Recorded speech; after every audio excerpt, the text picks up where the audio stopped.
Muy bien. Ok, ok, ok. ¿Me escuchan? Bueno, espero que sí. Por acá. Aquí está. Ok, chicos. Buenas tardes. Para los que no me conocen, yo soy el doctor Olarte Kulki, soy médico gastroenterólogo del Hospital de la Policía. Y el tema que voy a hablarles a continuación es un tema relativamente sencillo, si se puede usar ese término, que es la gastritis crónica. Así que vamos a empezar con el tema. A ver, un segundo.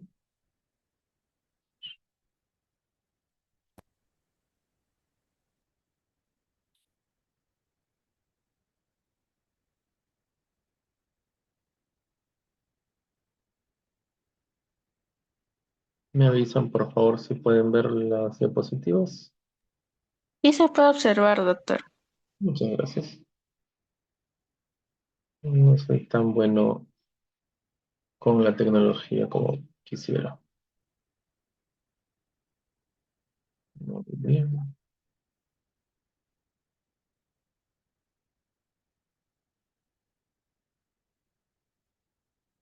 Muy bien. Ok. El tema de hoy, como ya les dije, es sobre la gastritis crónica. Ok. Empecemos. El objetivo de la clase del día de hoy básicamente es conocer el concepto actual de gastritis crónica, que ya es un tema ya bastante difundido hace buen tiempo. Tratar de comprender en parte cómo se dividen las diferentes categorizaciones de gastropatías, incluyendo las gastritis o incluso las mucosas sin inflamación. Tratar de entender en parte la principal etiología de la gastritis crónica, que en la mayoría de casos es el Helicobacter pylori. En parte algunas otras etiologías, pero no vamos a andar muy a fondo de ello, básicamente va a ser tema del Helicobacter pylori. Y principalmente, lo más importante de la gastritis crónica es conocer la progresión de la enfermedad. Eso es lo más importante en el día. ¿Por qué es importante estudiar y entender la gastritis crónica? ¿A qué nos podría llevar tenerlo? Ok, entonces, la definición de gastritis principalmente difiere bastante entre los mismos pacientes, entre los clínicos, los endoscopistas, incluso los anatomopatólogos, porque los pacientes mismos le dicen a todo gastritis. Me duele el estómago, debe ser gastritis. Tengo muchos gases, es gastritis. Estoy con náuseas, es gastritis. Incluso los mismos médicos y los mismos médicos que realizamos endoscopía decimos muchas veces, mira, tiene nodularidades tipo gastritis o esas soluciones son por gastritis. Cuando en realidad lo que ya se ha planteado hace mucho tiempo es que la definición de gastritis se defina como la inflamación microscópica del estómago. Es decir, la forma correcta de definir la gastritis es mediante un estudio histológico, o sea, básicamente un estudio hecho por un patólogo. ¿De acuerdo? ¿Cómo se define la gastritis? Pues es la presencia de linfocitos a nivel de la lámina propia, el tejido conectivo, y comúnmente no siempre, está asociado a una actividad inflamatoria epitelial dada por los neutrófilos. Todas las demás condiciones que pueden afectar al estómago y que no está involucrada una inflamación como tal, se conoce como gastropatías, que son enfermedades o patías, por así decirlo, del estómago. ¿Ok? Entonces, eso es lo principal que tienen que entender. La gastritis no es un término clínico, no es un término ni siquiera endoscópico, es un término histológico. Entonces, la gastritis crónica, como su nombre lo dice, es la inflamación crónica del estómago. Su principal etiología por lejos es la infección del Helicobacter pylori. Es la principal etiología. Existen muchas otras etiologías de gastritis crónica, pero la principal es la infección por Helicobacter pylori. La prevalencia de esa enfermedad está bastante disminuida en países desarrollados, en los cuales hay buenos sistemas sanitarios y hay muy poca infección, incluso reinfección de esta bacteria, Helicobacter pylori. La gastritis crónica es el principal factor de riesgo para desarrollar úlceras pépticas y también, que es lo más importante, el desarrollo de neoplasias del estómago. Y las principales o los principales neoplasias que pueden dar es el adenocarcinoma y el linfoma mal, que es un linfoma muy peculiar dado principalmente por la presencia del Helicobacter pylori. En base a la gastritis existen tres tipos. Existe la gastritis antral difusa, que es mejor dicho, es el prototipo dado por la enfermedad o la infección del Helicobacter pylori, la cual puede empezar en el antro y luego puede ir avanzando, usualmente avanza hacia el resto del estómago por cuerpo y fondo. Existe la gastritis atrófica metaplásica ambiental, ¿no? Environmental, los siglos en inglés EMAG, que básicamente es por otros daños ambientales, ya sea por el tipo de ingesta, por radiación, etcétera. Y la otro tipo se conoce como la gastritis atrófica metaplásica autoinmune, ¿ok? Ese es el AMAG, ¿no? Autoinmune. Las dos últimas no son tan frecuentes como la antral difusa, que es la más clásica de todas. Ahora, ¿qué ocurre en la gastritis crónica? La gastritis crónica es el inicio de una serie de cambios en la mucosa gástrica que va a llevar a la larga, no siempre, no en todas las personas, tiene que ver también con varios factores genéticos, factores ambientales, una serie de factores, pero que pueden llevar a una persona a desarrollar finalmente el cáncer gástrico. Y ese es el principal problema de la gastritis crónica. ¿Ok? También por otra parte pueden generar úlceras, pero el principal problema a la larga es el desarrollo de cáncer gástrico. ¿Ok? Y la cascada de Pelayo-Correa explica esto, ¿no? Tenemos una mucosa normal, la cual después, por varias etiologías, la principal, el Helicobacter pylori, forma la gastritis crónica. Esta gastritis crónica, con el tiempo, por el daño inflamatorio crónico, se va a atrofiar. Esta mucosa genera una gastritis atrófica. Con el tiempo, esta gastritis atrófica, por los cambios inflamatorios, desarrolla una metaplasia. Recordemos que la metaplasia es el cambio de tejido, de un tejido que corresponde al lugar donde encontramos por otro tejido que no corresponde a ese lugar y que es, digamos, tiene la forma de otro tejido epitelial distinto. Es la metaplasia. La principal metaplasia que ocurre por la gastritis crónica atrófica es la metaplasia intestinal. Posteriormente a eso, se genera una displasia y finalmente desarrolla un carcinoma o un adenocarcinoma gástrico. En estos pasos entre la gastritis crónica hasta la displasia pueden haber varios factores etiológicos. El principal es el Helicobacter pylori, existe la gastritis o metaplasia, si quieren decirlo, autoinmune, la presencia de virus de Epstein-Barr, que no es tan frecuente en nuestro medio, la ingesta alta de sal, los compuestos nitrogenados o nitrosos, que es frecuente en Asia, el hecho de fumar también es un componente que puede desarrollar eh, cáncer gástrico en pacientes con gastritis crónica. Y esta básicamente la cascada, cuando se compra la correa, que explica cuáles son los pasos que ocurren en el cuerpo, específicamente en el estómago, hasta llegar a el cáncer gástrico. El principal punto en donde nosotros usualmente detectamos las lesiones es aquí, en la metaplasia intestinal. Usualmente podemos ver gastritis crónica, todo hablando desde el punto de vista histológico. Podemos ver gastritis crónica, podemos ver gastritis atrófica, que usualmente cuando hay gastritis atrófica ya hay metaplasia intestinal. Y esos son los puntos donde nosotros vemos el seguimiento, perdón, de los pacientes.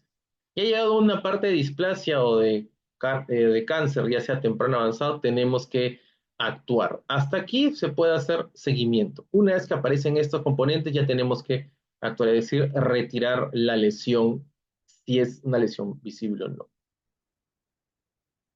Muy bien, la gastritis crónica, como ya le expliqué, tenemos la forma de gastritis central difusa que usualmente afecta solamente al antro, que con el tiempo puede afectar al cuerpo y fondo del estómago. Tenemos la gastritis atrófica metaplásica ambiental, en la cual hay focos de daño. Estos focos medio marrones son daños metaplásicos, en los cuales es una mezcla entre daño ambiental, es decir, ingesta de sal, tabaco, compuestos nitrosos y también la presencia de helicobacter que genera mayor daño inflamatorio y puede causar metaplasias ya sea en banda o en parche. Usualmente la metaplasia crece en parche, por si acaso. Y la gastritis atrófica metaplásica autoinmune que principalmente ataca al cuerpo y fondo gástrico y muy poco al antro. Y usualmente no hay presencia de helicóptero, o también puede haber. Muy bien. Eh, Otro punto importante en ver en la gastritis crónica son los síntomas.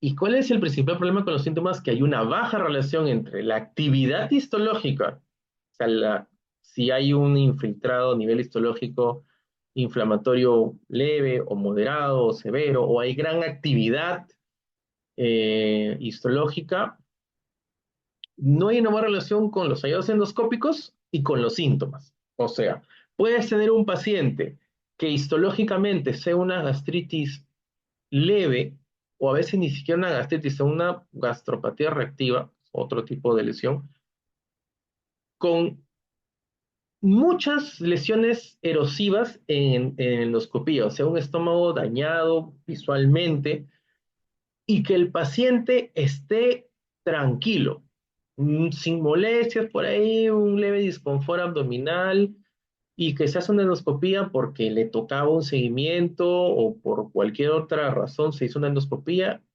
y listo. O pacientes que tienen esto, gran sintomatología, tienen mucha, para explicar los síntomas específicos, tienen bastante ardor en epigastrio, no tolera a veces la dieta, y cuando le hacen una endoscopía el estómago está normal. Y le tomas biopsias y tienes una citis leve. Entonces, no es raro, en realidad es muy raro ver un paciente que tenga pocos síntomas, endoscopía muy normal, y la patología también esté una gastritis leve o un poco de actividad. A su vez es difícil ver de repente un paciente que tiene mucha sintomatología, con una endoscopía bastante florida, con muchos hallazgos endoscópicos, y al momento de tomar la biopsia tenga una actividad marcada o severa. No, usualmente no hay mucha relación entre los síntomas y los hallazgos endoscópicos y la actividad histológica. Eso es lo más frecuente en realidad. Inclusive, hay un grupo de pacientes que son asintomáticos. Es decir, tamizaje por N motivos, de repente es un paciente cuyo familiar directo, su papá o mamá, ha tenido un cáncer gástrico en alguna ocasión y ya está en una edad avanzada, de repente 50, 55 años, y deciden hacerse una endoscopía. Les preguntas, no tienen ninguna molestia, les hacen una endoscopía, alguna que otra lesión, tomas biopsias y encuentras una gastritis crónica. Y el señor o la persona, el paciente, no tiene ningún síntoma, nunca ha tenido problemas, siempre come lo que quiere y está feliz, solamente por descarte, y eso es muy frecuente. Entonces, sintomatológicamente hablando, uno no puede determinar una gastritis. Y el estudio de la gastritis no se basa en síntomas en realidad, sino se basa en los hallazgos histológicos. ¿De acuerdo? Pero existe un grupo de síntomas conocido como dispepsia o síndrome dispéptico que sí se puede relacionar a la gastritis en algunas ocasiones. ¿Y cuáles son ellos? Es el dolor o el ardor en el estómago o en el epigastrio específicamente, tener hinchazón abdominal o sensación de abalonamiento, como los pacientes te dicen, yo siento que me lleno y se me hincha el abdomen cuando como, o a veces esto no necesariamente al comer, pasado unas horas de comer, tener náuseas o eructos constantes o excesivos postprandiales, o sea, después de comer sienten que eructan bastante. También la sensación de plenitud rápida después de comer, que se conoce como saciedad o llenura precoz, y que comen normalmente la cantidad que siempre comen, de un momento a otro sienten que comen un poco menos. Hay días que comen bien, hay días que normal, o sienten que tienen saciedad prolongada, o sea, comen en su desayuno, llega la hora del almuerzo, no tienen hambre, se siguen sintiendo llenos, llega la noche, se siguen un poco llenos y después, entra la noche, recién como que ya sienten que la comida les digiere, así te refieren los pacientes, y ya pueden comer. Todos estos síntomas se conocen como dispepsia. Y ese es el término correcto que uno debería usar cuando se trata de síntomas relacionados a una gastritis. Porque muchas creo que tengo gastritis porque me está ardiendo. No puedo saber si tiene gastritis. Lo más probable es que sí, pero no puedo decirlo. El nombre correcto médico sería lo que usted tiene es un cuadro de dispepsia, con los síntomas relacionados a los problemas digestivos del estómago. ¿De acuerdo? Además, los pacientes con dispepsia pueden presentar lo que se llama signos de alarma. ¿Por qué es importante los signos de alarma?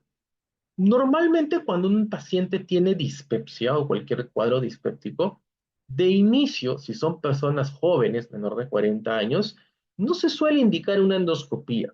Pasado los 40, sí se podría indicar una endoscopía. Entonces, ¿qué hacemos? Cuando tenemos, usualmente, cuando no son pacientes nuevos o son pacientes jóvenes, en general, cualquier paciente solemos preguntar signos de alarma.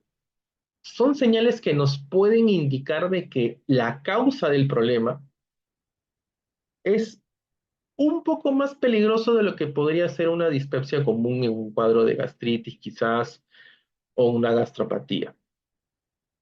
¿Y cuáles son estos signos de alarma? Disfagia, es decir, la dificultad para deglutir los alimentos. Sientes que de un momento a otro sienten que la comida se queda a mitad del pecho y dicen, no, doctor, yo paso la comida y la siento en el pecho y demora en pasar. Y tengo todo un poquito de agua para poder pasar. Y ese es un síntoma de alarma. Otro es la anemia microcítica. O algunos pacientes te dicen que han tenido algún tipo de sangrado. Pero si hay un paciente que tiene dispepsia, es decir, no sé, ardor, sensación, cualquier cuadro de dispepsia, y tiene una anemia microcítica no explicada, es un signo de alarma. Otro es la baja de peso no explicada. O sea, no es, si es un paciente que es un paciente, digamos, obeso, pero que está yendo al gimnasio, está haciendo dieta y empieza a bajar de peso, se entiende que su dieta y su régimen de ejercicio es lo que está haciendo bajar de peso. Pero es un paciente que su dieta siempre ha sido la misma, está comiendo lo normal, pero que de repente ya tiene llenura precoz de manera continua y ya está comiendo un poco menos, o a veces no tiene mucho apetito y baja de peso de manera súbita, eso ya es un signo de alarma. Los síntomas nocturnos también, es decir, la mayoría de los pacientes los síntomas son postprandiales o durante el día, pero hay unos pacientes que a veces se despiertan en mitad de la noche porque tienen muchas náuseas o de repente esto sienten que quieren botar gases y eruptan bastante, por dar un ejemplo. O se despiertan porque empiezan a sentir un ardor fuerte en el abdomen o en el estómago y eso es un síntoma o un síntoma nocturno. Finalmente, otro síntoma de alarma o signo de alarma importante es la intolerancia oral, es decir, pacientes que comen tienen náuseas, incluso llegan a vomitar. Puede pasar una vez, de repente en los 2 o 3 días, lo mismo. Están comiendo y de repente como que vomitan y están con vómitos constantes. Eso es un signo de alarma. ¿Y por qué se menciona el signo de alarma? Porque estos signos de alarma, la indicación, si es que lo tuviera, es una endoscopía urgente, porque muchos de estos síntomas pueden ser dados por patologías orgánicas de peligro, úlceras, neoplasias u otro tipo de patologías. Por eso es importante reconocer estos signos de alarma. Si un paciente con dispepsia no tiene los signos de alarma, no hay mucho problema. En realidad, puedes incluso manejarlo primero de manera clínica o médica, con el tratamiento que ya le voy a decir después, y ya después programar con calma una endoscopía si es necesario o algún tipo de estudio de Helicobacter pylori, que es la principal causa. Entonces, el diagnóstico de una gastritis crónica es estrictamente una, el estudio de una biopsia gástrica hecha por una endoscopía. Para la toma de las biopsias existe algo que se llama protocolo de Sidney. El protocolo de Sidney es cómo se deben tomar las biopsias en el estómago. En el estómago se tiende a tomar dos biopsias del antro gástrico, una de curvatura menor y otra de curvatura mayor, una biopsia de la incisura angularis y dos del cuerpo gástrico, de curvatura mayor y de curvatura menor, uno de cada uno. Pueden ser más biopsias que salgan del protocolo de Sidney porque este protocolo es de un punto de vista aleatorio, las tomas de muestra, pues sí.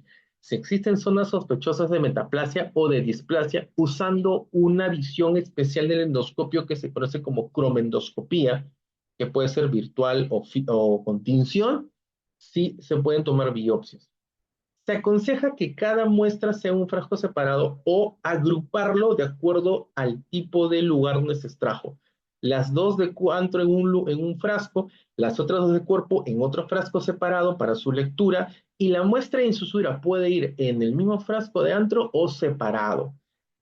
En algunas guías recientes hablan de que si tú tienes tu cromendoscopía y tienes la capacidad de determinar algunas zonas que endoscópicamente sean muy sospechosas de metaplasia o displasia, puedes tomar biopsias de esas zonas de metaplasia, las que crea conveniente, llevarlas en un frasco separado y en otro frasco zonas que no haya metaplasia para la lectura o el, digamos, el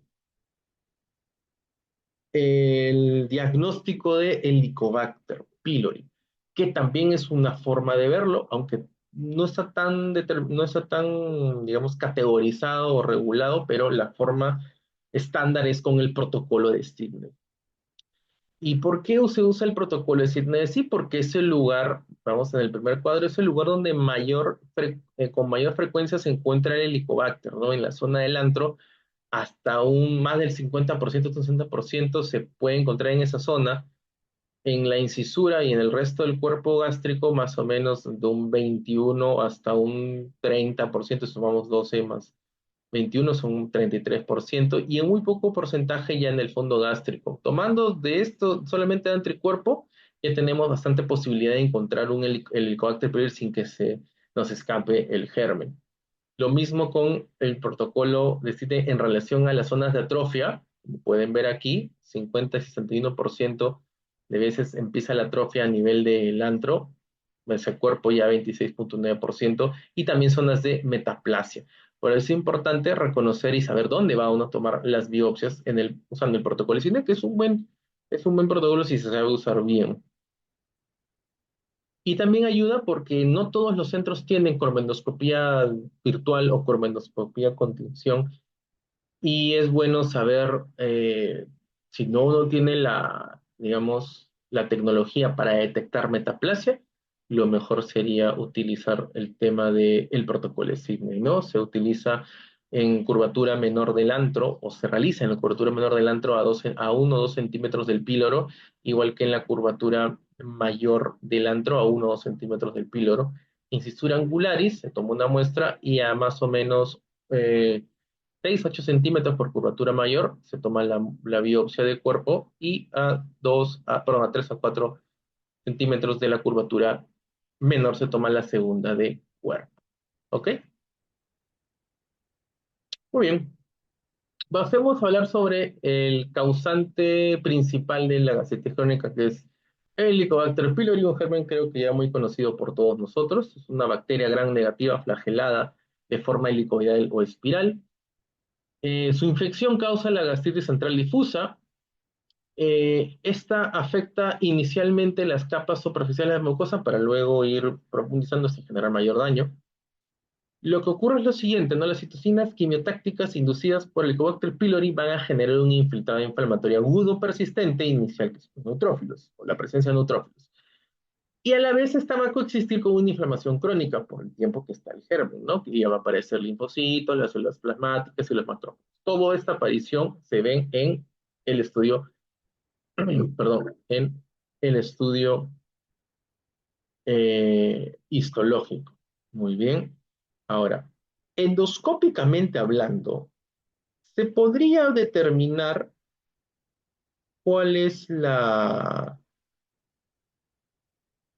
digamos, cuál es un patrón de mucosa que nos podría determinar si es que ya uno tiene o no la infección de Helicobacter. Sí, existe un patrón que es muy sugestivo de la presencia de Helicobacter y se conoce como la gastropatía nodular o micronodular. ¿Ven cómo se forman ciertas como nodularidades o pequeños bultos que no son pólipos en sí? Ya, esta formación se conoce como patrón micronodular o nodular, y ese tipo de gastropatías Recordemos que todas las lesiones en el estómago no se dicen gastritis desde el punto de vista endoscópico, sino gastropatías. ¿De acuerdo? También hay gastropatías histológicas, pero desde el punto de vista endoscópico son gastropatías. Hay gastropatía nodular, que es esta, hay gastropatía erosiva, gastropatía trófica, gastropatía eritematosa, gastropatía hipertensiva, entre otras. ¿Ok? Muy bien. Y este patrón puede desaparecer después de erradicar el Helicobacter pylori. Cuando tenemos un paciente que sospechamos de una gastritis crónica y hacemos una endoscopía y luego tomamos biopsias y determinamos que, que tiene el Helicobacter pylori y después de algún tiempo le volvemos a hacer una endoscopía, solemos encontrar el patrón ya normalizado, o sea, la mucosa normalizada desde el punto de vista de las nodularidades. ¿Es algo de peligro tener estos nódulos? No, no es necesariamente algo malo. Solamente es un hallazgo endoscópico de cómo se puede ver un patrón que podríamos ya plantearnos que tengo el Helicobacter, un paciente la infección del Helicobacter. Muy bien. Entonces, la infección por Helicobacter pylori es la infección crónica bacteriana más común que hay. Más o menos el 50% de la población mundial ha tenido o tiene el Helicobacter pylori. Y hasta más o menos el 80% en población de países en desarrollo la tiene. ¿Ok? En el Perú es uno de los países que más Helicobacter tiene o más infección crónica de Helicobacter hay. Eh, los primeros humanos infectados se entiende de que ha sido hace más de 60.000 años. La primera infección probable que hemos encontrado es una infección que le tenemos a un germen que está hace muchos años con nosotros. La preinfección suele ocurrir durante la infancia y desde ahí la tenemos el germen y muchas veces ni cuenta nos damos que lo tenemos. La reinfección, una vez diagnosticado y tratado el germen, es muy raro. En países desarrollados hasta menos del 1% hay una reinfección. En nuestro medio también es poco frecuente, pero sí hay casos de reinfección. Y muchas veces en países desarrollados, cuando hay un supuesto caso de reinfección, lo que más plantean es que sea un error de la erradicación, o sea, fue un falso negativo de erradicación antes de sospechar o plantear de que ha habido una reinfección, por lo muy poco frecuente que es. Ahora, la transmisión del Helicobacter pylori no se sabe muy bien. En sí, sabemos que el humano es el mayor reservorio del germen.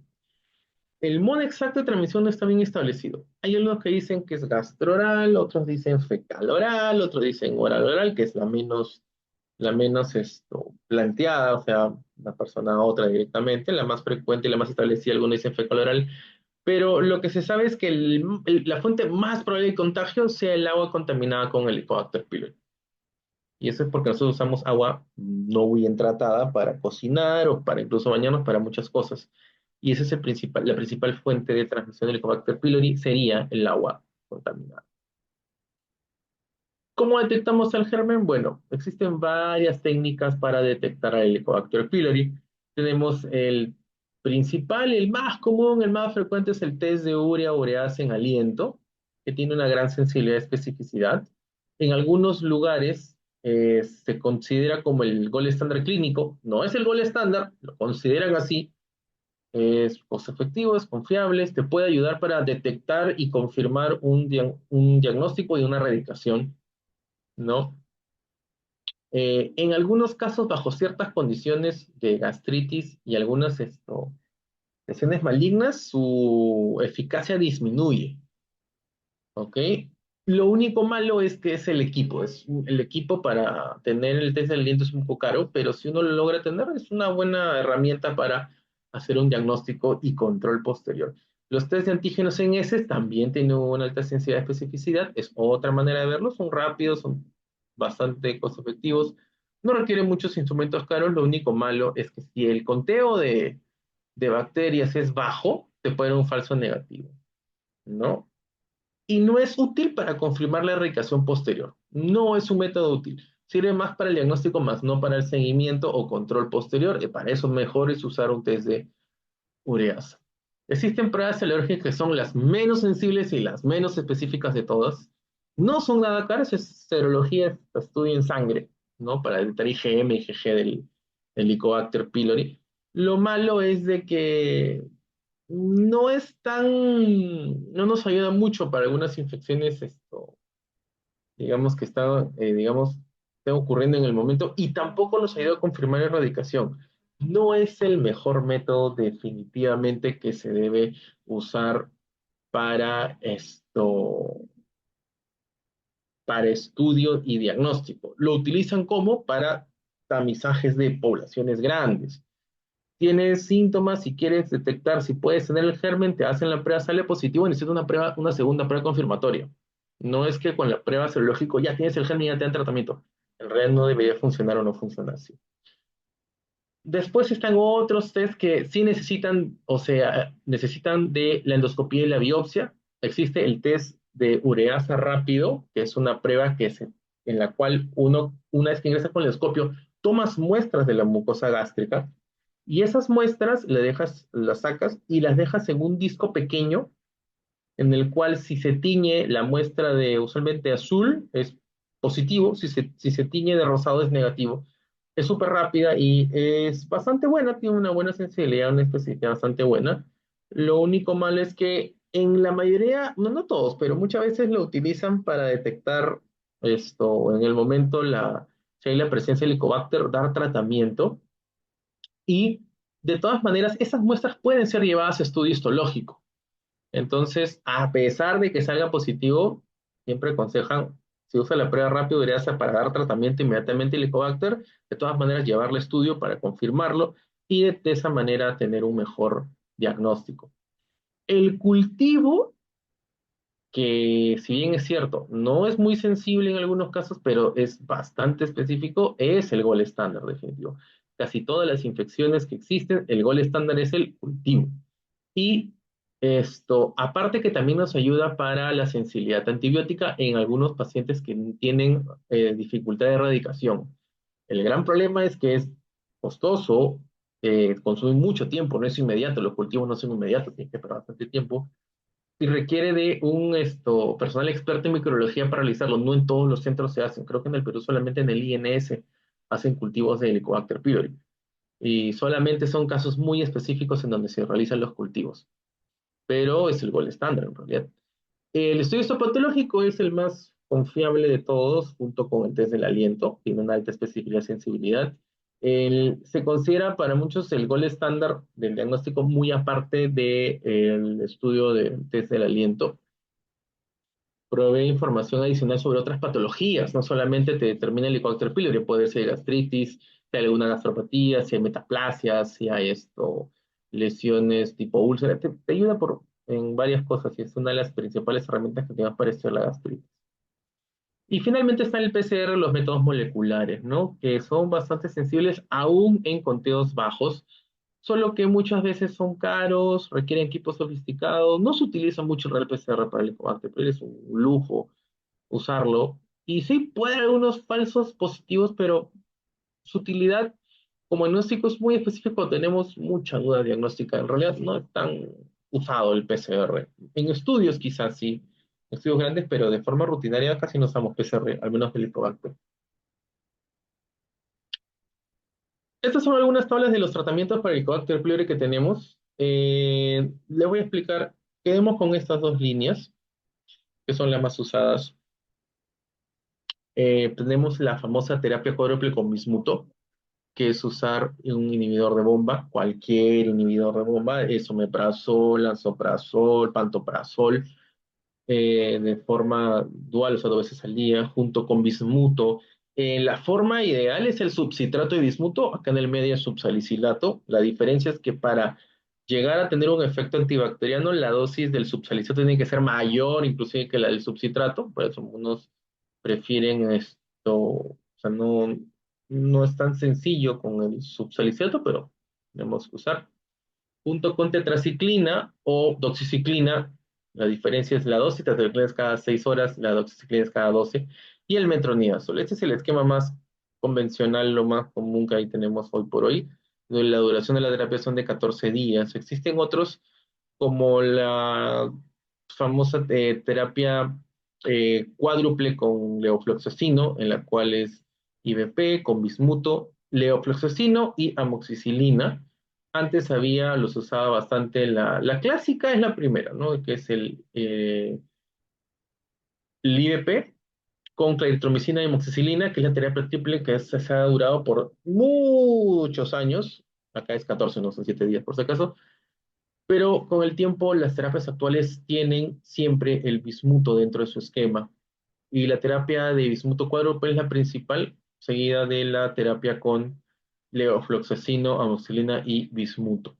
Hay otros varios esquemas, pero estos son los más importantes y casi todos son de 14 días en la actualidad para tratar el Helicobacter. Una vez dado el tratamiento de Helicobacter, hay que esperar un tiempo, unos 2 a 4 semanas, y que el paciente tiene que estar sin haber tomado IVP, sin haber consumido bismutol y ningún antibiótico, para realizar una prueba confirmatoria, que suele ser un test del aliento. En algunos casos, si no hay un test de aliento, no hay otra opción que una nueva endoscopia con biopsia, pero lo mejor es un test de aliento, que es lo más sencillo que podría haber. Si sale positivo, se tiene que hacer un segundo esquema distinto. Si sale negativo, pues se entiende que el germen ha sido erradicado. Pero recordemos que tratar el germen no necesariamente trata la gastritis crónica. ¿De acuerdo? Solamente trataste el germen. Ahora, la segunda o el segundo tipo de gastritis crónica, que solamente lo voy a mencionar rápido, es la gastritis autoinmune. Es el famoso prototipo de condiciones inflamatorias relacionadas con el huésped. Simplemente es tener los anticuerpos que atacan al huésped, en este caso a la misma persona, y genera la gastritis. Principalmente afecta a las células de cuerpo y fondo gástrico. Y cómo uno puede pensar que una persona tiene gastritis autoinmune es cuando tomas biopsias y encuentras mayor actividad o metaplasia a nivel del cuerpo y no tanto en el antro. Y el diagnóstico es serológico, es tener la presencia de anticuerpos antifactor intrínseco y anticélulas parietales. El seguimiento y el manejo es muy similar a una gastritis, con la salvedad de que sabes que estos pacientes van a poder, hay que hacerle seguimiento en relación al grado de metaplasia que encuentres, y eso depende bastante del score que van a tener en relación a la plaza, que ya lo voy a explicar después. Pero principalmente la gastritis autoinmune no tiene una relación directa con el Helicobacter, es la segundo tipo de gastritis que hay, y es bueno reconocerlo. Recordemos cómo pensar en una gastritis autoinmune, depende del lugar de localización de la metaplasia donde es más frecuente. Si tienes más metaplasia en cuerpo o solo en cuerpo y no tanto en antro, sospechar una gastritis autoinmune. Ok, según la cascada de Palayo-Correa, después de la gastritis crónica, tenemos la gastritis crónica atrófica. ¿Qué ocurre? Hay una inflamación crónica, hay una mayor pérdida celular, el ratio o la frecuencia de la pérdida excede la capacidad de recambio celular. Recordemos que si hay una pérdida celular, nuestro cuerpo mágicamente, no mágicamente, sino digamos por la misma capacidad celular, regenera la celularidad perdida. Pero si la velocidad con la que se está perdiendo es mayor que la velocidad para hacer el recambio celular, esta capa de mucosa se ve adelgazada. Y eso es lo que lleva a generar la atrofia. La atrofia usualmente se acompaña de metaplasia, la cual en su gran mayoría es metaplasia intestinal o el cambio de tejido por tejido gástrico por tejido intestinal, pero también existen otros tipos de metaplasia, como por ejemplo está la pseudopilórica, está la metaplasia pancreática, la escamosa o también la ciliada. Esta metaplasia puede ser regional o difusa, usualmente en parche, y usualmente así se presenta. No es como que hay una zona grande de metaplasia, no, la metaplasia usualmente es en parche, al igual que la atrofia. A ciertas excepciones hay atrofia, digamos, una gran atrofia, pero las zonas de metaplasia suelen ser en parche. Y este es uno de los factores de riesgo para el desarrollo de cáncer gástrico, como ya lo mencioné. Entonces, ¿qué ocurre? Tenemos las células del antro y tenemos las células del cuerpo, que son las células oxínticas. ¿Cómo es el modelo del Helicobacter pylori? Empieza la atrofia de la metaplasia a nivel del antro y luego van subiendo por el cuerpo y se genera una gastritis atrófica total. El modelo autoinmune es este, ¿no? El antro se mantiene normal y donde hay es una atrofia y una metaplasia restrictiva o se restringe solamente al cuerpo y fondo gástrico. Y en el modelo mixto, que no es muy frecuente, pero este cuadro que encontré lo menciona, que es el modelo que tienes. atrofia y metaplasia en antro y ya también aparece en el cuerpo de manera rápida y genera una pangastropatía o una gastritis atrófica total. Ahora, endoscópicamente uno puede ver o detectar la atrofia. Sí, existe la visión endoscópica donde uno ve digamos, no le ve una mucosa rosada, color característico de la mucosa gástrica, y lo que ve son zonas de palidez, blanquecinas, con áreas de vasos o vasovascularidad submucosa bien marcada y que usualmente en el esquema del Helicobacter pylori que vimos acá, empieza en antro y va avanzando hacia el cuerpo del estómago. Ese avance se puede determinar con una clasificación que se conoce como Kimura Takemoto. Y muchas veces nosotros clasificamos la atrofia visualmente vista en una endoscopía por una clasificación de Kimura Takemoto o KT por sus siglas, que van de C1, C2, C3 o 1 o 2 o 3. C1 es menos atrofia o 3 es más atrofia. ¿Cómo funciona? C1 que es restringido solamente al antro gástrico sin pasar la incisura angularis. Esta es una visión lateral del estómago y si yo hago un corte a través del estómago por la curvatura menor y abro el estómago, lo voy a ver así. Este es el antro y esta zona vendría a ser la incisura angularis. Si ya la atrofia veo que ya está entrando al cuerpo gástrico y subiendo por la curvatura menor sin pasar de un tercio de la mitad del mismo, se conoce como un C2. ¿Ok? Si yo veo que digamos, que la atrofia ya está entrando más hacia el cuerpo y está casi en su totalidad de la curvatura menor, se conoce como C3. ¿Ok? Entonces la zona de atrofia. Y una vez que llega acá y se empieza a abrir hacia los costados, hacia ambas caras laterales del estómago, hasta un tercio es o uno, ya pasa ya de un tercio hasta más o menos quedando solo un tercio, o sea, dos tercios de las caras laterales es un O2 y ya cuando compromete todo el estómago casi en su totalidad, O3 o algunos dicen OP de pan, ¿no? T es de closet, que viene a ser una atrofia cerrada, y O es de open, que se va abriendo la atrofia. ¿Cuál es el punto de riesgo desde el punto de vista de clasificación de Kimura-Takemoto? Cuando ya la atrofia está en un nivel C3.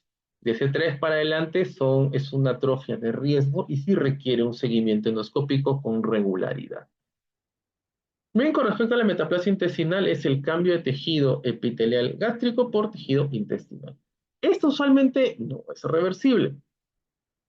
Y existen dos tipos de metaplasia. La metaplasia tipo 1, o la completa, o también de tensino delgado, o la metaplasia tipo 2, conocido como la incompleta, o también colónica, que en teoría la metaplasia incompleta es de mayor peligro, de mayor alerta que la metaplasia completa. Y esta tendría, en teoría, mayor riesgo de desarrollar neoplasia maligna. Solo por lógica, es mucho más frecuente las tumoraciones en el tejido del colon que en el tejido del intestino delgado. ¿Ok?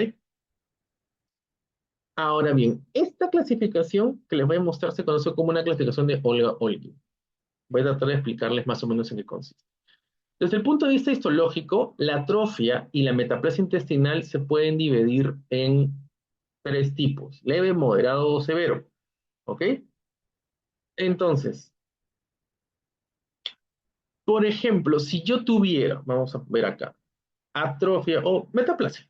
Si yo tuviera metaplasia en el antro leve con metaplasia en el cuerpo del estómago también leve, tengo leve acá, es un estadio 1, ¿ok? Es un estadio 1 o Olgin 1, ¿ok? O Olgin estadio 1. Si tuviera, por ejemplo, una metaplasia intestinal severa a nivel antral y no tuviera metaplasia en cuerpo, sería severa acá, Ninguno en cuerpo acá, sería un estadio 3. ¿Ok? Hay del 0, 1, 2, 3 y 4. Siendo el estadio 0 y 1 de leve riesgo para desarrollar cáncer. En este caso, porque lo que queremos es ver la posibilidad de que el paciente desarrolle cáncer. Un estadio Olga-Olguín 1, 0,1 te dice de que la posibilidad de que desarrolle cáncer futuro es baja. Un estadio 2 es un riesgo intermedio, un estadio 3 o 4, 4 sería, por ejemplo, que tenga atrofia y metaplasia intestinal severa, tanto en antro como en cuerpo. Ya nos habla de un estadio 4 y esos pacientes sí deben tener un mayor control endoscópico o seguimiento endoscópico por la posibilidad que pudieran tener a futuro o en muy corto tiempo la aparición de alguna lesión neoplásica. Básicamente para eso nos sirve. Y eso los patólogos nos indican, o si no lo dicen, siempre o deberían o colocan eh, el grado de metaplasia o el nivel de atrofia. Lo pueden decir o lo pueden dar en porcentaje, ¿no? Por tercios, ¿no? Menos de un tercio de, o lo ponen, no sé, atrofia con metaplasia intestinal en antro, 15%, digamos. Entonces, menos de un tercio es leve, entre un tercio a dos tercios es moderado, y más de o más de dos tercios, o más de 66%, si quieren decirlo así, es severo. Y si no te lo pone el patólogo, tú ya más o menos puedes interpretarlo haciendo esta figura. ¿De acuerdo? Muy bien. Rápidamente vemos aquí, este es un estómago normal, esta es luz blanca, la primera parte. Vemos aquí la mucosa normal del estómago, así se ve un estómago por dentro. Y luego ya le colocamos una luz especial que es la cromoendoscopía, que me permite visualizar mejor los vasos mucosos y ciertas características del patrón glandular. Esta es una mucosa de manera normal. Y acá vemos leves zonas de metaplasia, como estas líneas medio azuladas, si se puede decir el término, son zonas metaplasia leves. Vemos por acá vemos estas zonas un poco más blancas. Igual acá, esta zona es una zona de atrofia, por ejemplo. Vemos aquí como esa zona mucosa pálida no está como la anterior. Ven aquí la mucosa un poquito más viva, por así decirlo, que está pálida y se ven los vasos mucosos. Y yo cuando cambio a una cromoendoscopía, cambio el filtro de luz, vemos cómo se tiñe esto de otro color. Se ve un poquito más verdoso y blanco. Y me diferencia muy bien las zonas de metaplasia con las zonas de no metaplasia.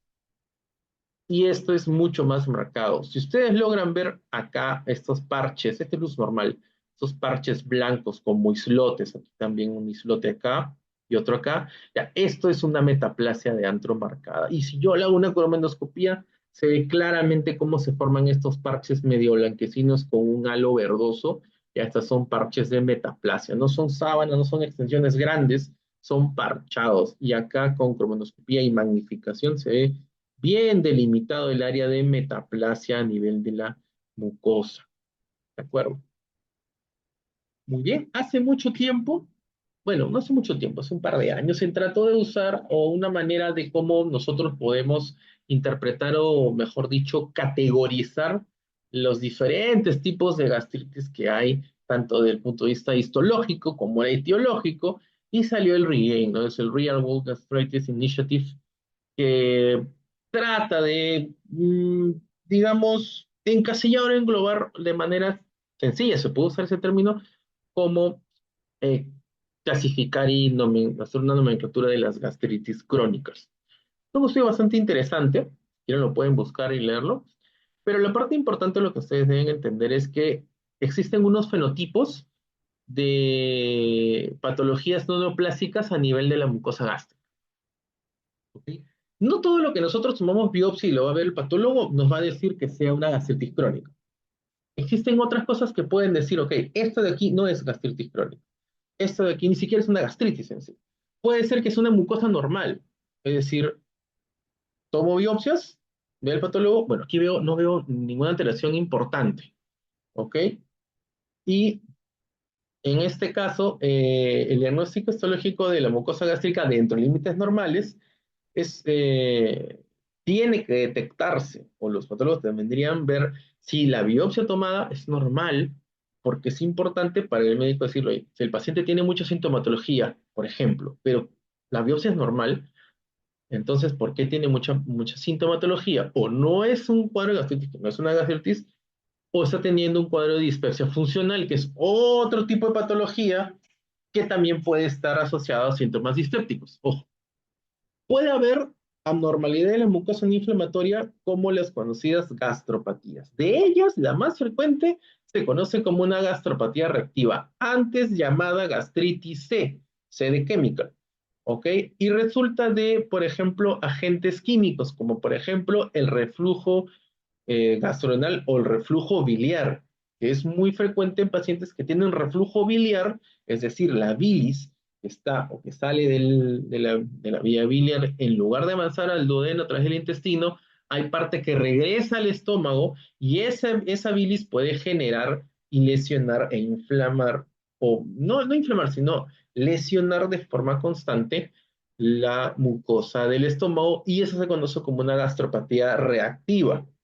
¿Ok? También se puede ver en algunas hipertrofias de células parietales o hiperplasia debido también al uso prolongado de IBPs. Todas esas anormalidades son gastropatías, no es gastritis como tal. Y aparte está las gastritis no atróficas o las gastritis crónicas no atróficas. ¿Ok? El principal modelo, el principal tipo es la infección por Helicobacter pylori. Esto es la gastritis crónica comúnmente mencionada. La mayoría de gastritis crónicas son por Helicobacter pylori y este es un grupo importante. ¿Ok? Existen también algunas gastritis crónicas que sean Helicobacter pylori negativo. Sí, puede darse, por ejemplo, en algunas personas que ya han tenido episodios de Helicobacter pylori que ya han sido erradicados y que aparece el germen. O también en algunos casos de gastritis crónica Helicobacter pylori negativo eh, restringido a la mucosa oxíntica, o sea, la mucosa del cuerpo, y ahí uno plantea quizás que tenga o podría tener una gastritis autoinmune, pero el hecho de tener una gastritis crónica, no haber tenido sin helicobacter, esto no es muy frecuente. La gran mayoría lo que tiene es gastritis crónica con helicobacter pylori. Muy bien. Puede haber una mucosa atrófica con inflamación, o sea, una gastritis crónica atrófica. Claro que sí, ese es otro término que también hemos mencionado. El modelo clásico es la presencia, inflamación del Helicobacter pylori con pérdida glandular. Y en algunos casos se puede ver también ese tipo de patología en las gastritis autoinmunes, es donde no hay una infección previa o ha habido una infección y es erradicado, pero persiste el cuadro de actividad, especialmente en el cuerpo gástrico, y esto también puede ser un tipo de diagnóstico o un tipo de gastritis crónica atrófica. ¿Ok? Muy bien. Y finalmente existe la mucosa atrófica sin inflamación activa, que puede darse. Y usualmente se ve eso cuando ya ha habido personas en donde ya ha sido tratado, queda con una metaplasia, tiene una actividad bien leve o a veces sin actividad, pero hay metaplasia. Y lo que ha ocurrido es que, por ejemplo, son pacientes que ya han tenido metaplasia, han sido tratados de Helicobacter, y después de eso, un segundo control persiste con la metaplasia, pero el Helicobacter ya no está. Y puede también haber ese tipo de fenotipos de histológicos de, digamos, hallazgos gástricos. Otra cosa que también menciona esta revisión son las diferentes etiologías que hay de gastritis. Solamente quédense con la gastritis crónica por Helicobacter y la gastritis autoinmune. Pero para que tengan una idea de cuántos tipos de gastritis puede haber o cuántas cosas pueden generar gastritis, te lo voy a mencionar. Existen las famosas categorías ambientales, que son por todas las etiologías que pueden ser transmisibles. Por ejemplo, existen parásitos como la anisakiasis, los cryptosporidium o los estrongiloides que pueden generar gastritis. Existen gastritis por hongos, como la cándida, el histoplasma o la mucormicosis que también puede generar gastritis fúngica. No solamente el Helicobacter puede ser causante de algún tipo de gastritis bacteriana. Las acetinomyces, el Clostridium, la Enterobacteriaceae también pueden dar. Los Helicobacter pylori o los Helicobacter no pylori también hay. Existen los Mycobacterium, el Mycobacterium tuberculosum también puede dar un tipo de gastritis que no es muy frecuente, puede darse. Algunos tipos de pseudomonas, el Treponema pallidum también. Existen causas virales, como por ejemplo los coronaviridae, como el SARS-CoV-2, los herpes virus, que incluyen las infecciones por citomegalovirus, Epstein-Barr, el picornaviridae, también hay. Algunas etiologías no transmisibles o no comunicantes, como algunos químicos, la eh, doxiciclina, el cayaxelate, que también existe todo un tema del cayaxelate a nivel histológico, el hecho de usar pastillas de hierro, los AINES también pueden generar alteración y daño a nivel gástrico. ¿Ok? Y los fenómenos físicos también, la radiación en pacientes puede generar daño gástrico. Hay pacientes, por ejemplo, como existe la proctitis por radiación, ya te van a leer o van a hablar sobre ese tema en una oportunidad, en pacientes que reciben radioterapia por cánceres de próstata en hombres o cáncer de cervix en mujeres, que hacen radiación e irradian indirectamente a la zona del recto y generan formación de neovascularidad por efecto secundario de la radiación y generan sangrado. Así también puede haber radiación a nivel del estómago, que no es muy frecuente, pero puede generar síntomas similares. Y así como hay ambientales, también hay patologías dependientes del huésped, como son la gastritis autoinmune, que es la principal. Existen otros fenómenos de gastritis específica, como la gastritis linfocítica, la gastritis eosinofílica y la gastritis colagenosa, que son formas especiales de fenotipos de autoinmunidad, por así decirlo. Existen algunas enfermedades sistémicas mediadas por complejos autoinmunes, como la enfermedad relacionada a IgG4, que creo que con mi grupo hablé un poco de esa enfermedad. Es una enfermedad en la cual hay una elevación de la IgG4. Uno de sus variantes es la variante hepato-bilio-pancreática, pero también hay variantes que pueden afectar a la mucosa gástrica. El lupus, la sarcoidosis, la esclerosis sistémica, la enfermedad de Sjögren, la enfermedad de Crohn, puede afectar de alguna manera, la sería no tanto, en unos casos en que sí, pero estas principalmente pueden afectar al estómago y generar gastritis, eh, digamos, muy específicas. Las gastritis alérgicas también se puede ver y también la enfermedad en trasplante, también graft versus host disease, también se puede ver. Y estas son algunas, si no son bueno, casi todas las variables de gastritis que puede haber, muchas de ellas son muy raras.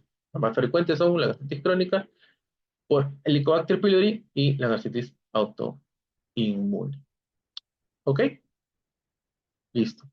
Finalmente, ¿cuál es el tratamiento de la gastritis crónica? Cuando se trata de la gastritis crónica causada por Helicobacter pylori, es tratar la cosa etiológica. Y en ese caso es tratar el Helicobacter. Y muchos de esos pacientes mejoran bastante sus síntomas. Si es que tuvieran síntomas de gastritis, o sea, dispepsia, mejoran bastante una vez erradicado el germen. Hay otros que ni siquiera tienen síntomas con la infección del Helicobacter, por si acaso. Por ende, si una persona que tuviera gastritis crónica no tiene síntomas, la infección por Helicobacter pylori que genera gastritis crónica como causa más frecuente, lo más probable es que la infección por Helicobacter pylori no necesariamente genere síntomas. En la mayoría de los casos es tratar la causa etiológica. Todo lo que hemos visto antes tiene una resolución, una forma de tratarse. La gastritis autoinmune sí es un poco complicada de manejar, eso no se trata. Y lo que se trata muchas veces es con un tratamiento sintomático. Si lo que tienes es mucha acidez, utilizas inhibidores de bomba de protones, como cualquier IBP, omeprazol, para disminuir los síntomas. Y también utilizas protectores de barrera, como el sucralfato, magaldrato, el oxaluminio, para mejorar su sintomatología en relación a la dieta. Si el problema es que los pacientes tienen demasiada sensación de llenura o tienen muchos eruptos o abalonamiento, se pueden usar algunos procinéticos como la mosaprida y los que mejoran la digestión o mejoran la motilidad y el peristaltismo gástrico o algunos antiflatulentos para disminuir la formación de los gases como la simeticona.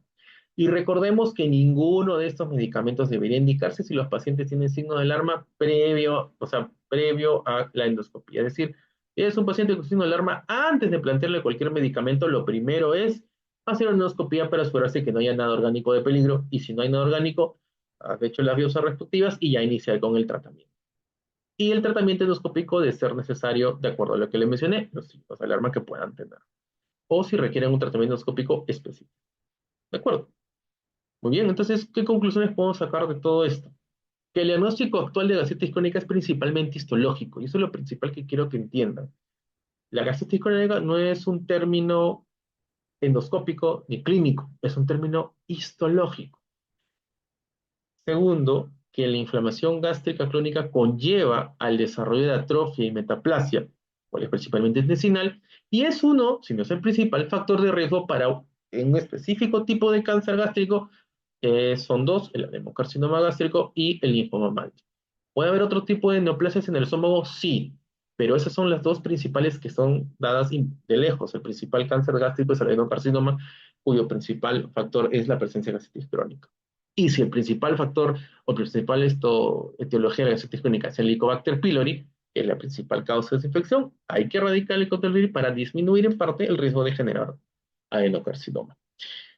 Y como ya lo mencioné, existen diversas etiologías de gastritis crónica no relacionadas al Helicobacter pylori, las cuales son de incidencia mucho, mucho menor, pero que existen. Es bueno, de repente, por curiosidad, conocerlas.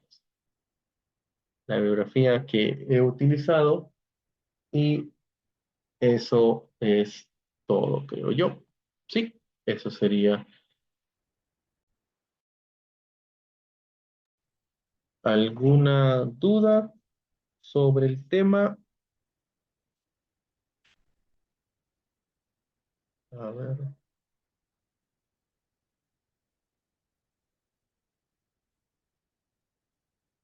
muy bien. ¿Alguna duda, consulta sobre el tema?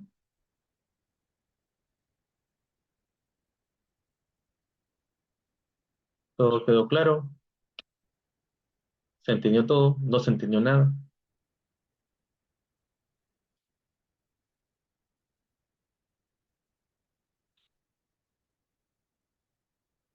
¿Algo? Nada por ahí, nada por allá.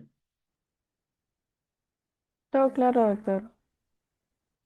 Ok. No es un tema tan complejo en realidad. Y dentro del mundo de la centrología es una de las cosas que más vemos en la consulta, la gastritis crónica. Lo principal es saber orientar al paciente y explicarle muy bien qué son los síntomas, qué es la gastritis. Porque muchos dicen, ¿cómo me cura la gastritis? No se cura la gastritis. La gastritis se controla y se hace un seguimiento. Si hay metaplasia, hay tiempos para hacer seguimiento. ¿Ok? Me preguntan, a partir del estadio 3, ¿qué se tenía que hacer? Ya. Lo que sucede es que si nosotros en una endoscopía detectamos que tenemos atrofia, tenemos que hacerle clasificar con score según Kimura Takemoto. El score de Kimura Takemoto se hizo para las atrofias que empiezan de antro y avanzan hacia cuerpo. Existen algunas atrofias que no empiezan necesariamente en antro. Puede darse el caso, pero la mayoría empieza en antro y se van avanzando hacia el cuerpo por la curvatura menor. Si yo a estos pacientes detecto, por ejemplo, un C3, el hecho de tener C3 ya es un riesgo mayor para que pueda aparecer algún grado de metaplasia en la biopsia. Y si no apareciera, el solo hecho de tener C3 ya es un factor de riesgo para desarrollar algún tipo de metaplasia futuro. Y si tiene una metaplasia, por leve que sea, el solo hecho de C3 puede hacer de que esa metaplasia avance con mayor rapidez. Entonces, si tengo un C3 o un Kimura Takemoto C3 como mínimo, ese paciente debería entrar en un esquema de seguimiento. O sea, digamos, encuentro un C3, señor, tiene una atrofia de grado C3 y la biopsia me salió una gastritis crónica superficial, leve, sin metaplasias, perfecto. Pero aún así debería hacerse un seguimiento endoscópico. ¿En cuánto tiempo?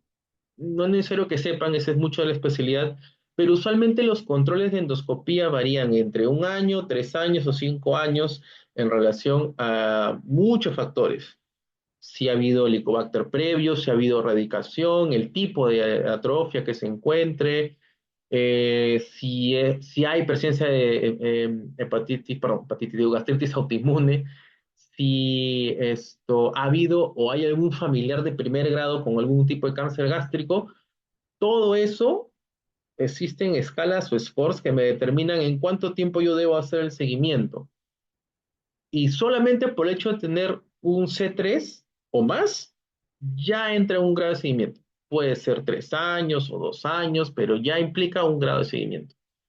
Si no tengo nada de esos factores, un paciente relativamente joven, sin ninguna atrofia, no hay helicobacter, está tranquilo, incluso puede ser el seguimiento y decirle, ¿sabe qué, señor? No se preocupe, de acá a muchos años se puede hacer una endoscopía y de repente, como mínimo en 5 años, lo podemos evaluar para ver si requiere una nueva, pero no necesariamente tiene que ser un seguimiento estricto. Básicamente es eso. El Kimura Takemoto C3 para arriba te dice que debe entrar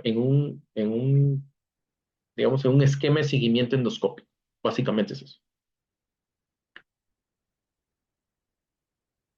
Si después de los 14 días de tratamiento persiste la especie, ¿qué se debe realizar?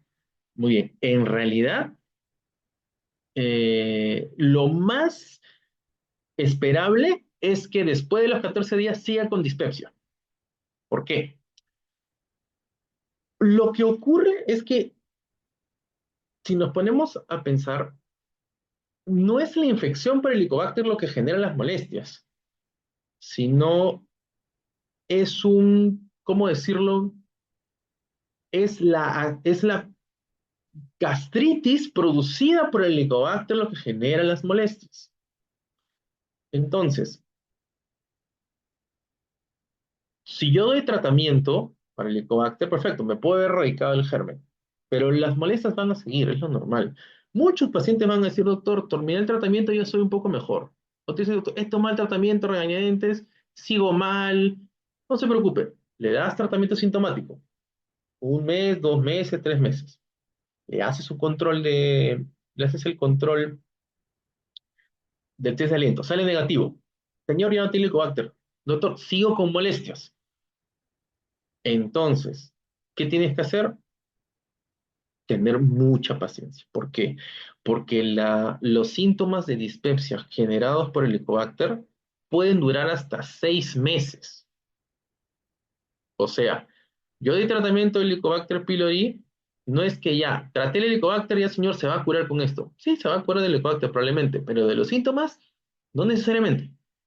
Y tiene que ser muy paciente. ¿Y qué más le puedes indicar al paciente? Dieta. Evitar muchas de las malas comidas que tenemos nosotros. Evitar el ají, evitar las grasas, las frituras, el exceso de harinas, el fumar, el tomar alcohol, los lácteos, palta, café, todo lo que tomamos todos nosotros peruanos, como buenos peruanos que somos, y que no nos gusta comer, ¿qué cosas son? Verduras, comida blanda, todo sancochado, bastante agua. Lo que no nos gusta, ya, eso tienen que darle a su paciente porque muchas veces no es un tema de Helicobacter, sino es un tema de dieta.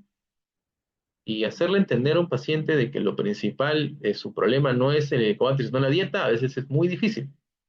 Entonces, si tienes un paciente que después de 14 días de tratamiento persiste con dispepsia, ¿qué tienes que hacer? Pues explicarle al paciente, incluso desde antes, que sus síntomas no necesariamente van a mejorar con el tratamiento. Para eso se da un tratamiento adicional si es que tuvieran síntomas. Después del tratamiento puedes continuar con omeprazol, puedes continuar con sucralfato, puedes continuar con si tienen molestias digestivas o abalonamiento en un procinético por un tiempo, hasta que poco a poco sus síntomas vayan mermando. Porque pueden pasar hasta 6 meses en que el paciente recién sienta alguna mejoría de los síntomas disépticos cuando son relacionados a una gastritis crónica por Helicobacter. Así que hay que tener mucha paciencia con eso. Y la dieta. Ok. Dice, si en un C3, Kimura Takemoto 3, ya se le da tratamiento farmacológico, ok, el gran problema de la atrofia es que no hay un tratamiento farmacológico específico o directo para tratar la atrofia. Yo doy tratamiento por los síntomas. Y si ustedes se dan cuenta, en ningún momento he dicho tratamiento para gastritis. No hay. El tratamiento es sintomático y el tratamiento es etiológico. A diferencia de otras patologías donde yo doy un tratamiento específico para tal problema, en este caso no hay. Por ejemplo, no sé si han hecho en la charla de reflujo gastroesofágico, el tratamiento es específico para el reflujo, que en su mayoría es disminuir el ácido. ¿no? Y la dieta antiácido. Ya, en caso de gastritis no hay un medicamento que te baje la gastritis, no hay. Solo doy sintomáticos. Y espero, si el paciente tiene síntomas relacionados con la gastritis, tratar la causa etiológica y esperar a que sus síntomas mejoren. Eso es lo que yo busco en realidad, desde el punto de vista sintomático. Si yo tengo un paciente con KTC3, no hay un tratamiento específico para eso, solo es seguimiento. El tratamiento farmacológico va en relación a los síntomas que tenga el paciente y a la necesidad de tomar un tratamiento etiológico, por ejemplo, el Helicobacter pylori. Pero si, por ejemplo, tengo un paciente que no tiene síntomas, tiene un KTO1, que es más que C3, le hago las biopsias, encuentro el Helicobacter pylori, le doy tratamiento, lo cura el Helicobacter. En 3 años, le hago una nueva endoscopía, encuentro nuevamente una gastritis KTO1 y ya no tengo Helicobacter porque ya le erradiqué, pero se quedó con la atrofia y tiene metaplasia, el grado que sea. ¿Cuál es el tratamiento? No hay, no hay tratamiento. Solo es seguimiento, buscando que en algún momento aparezca una lesión, una displasia, un cáncer temprano que yo diagnostique tempranamente y pueda dar una terapéutica antes de que esa lesión avance a algo peor, o un adenocarcinoma invasivo o ya metastásico. Eso es lo que yo busco al final con la endoscopía. Como ya le dije a mis alumnos, la principal razón para hacer endoscopías es para detectar lesiones premalignas. No porque quiero ver el Helicobacter, no. Es para detectar lesiones premalignas y hacer una terapéutica oportuna. Eso principalmente es. Sí, ¿alguna pregunta más? Por aquí soy mal usando esta, así que creo que no. Bueno, si no hay más preguntas, creo que esas son todas, ¿correcto? Ok, entonces, nada más. Gracias por su atención y con mis alumnos nos veremos mañana. Eso sería todo. Buenas noches. Señora doctora, muchas gracias. Ok, hasta luego.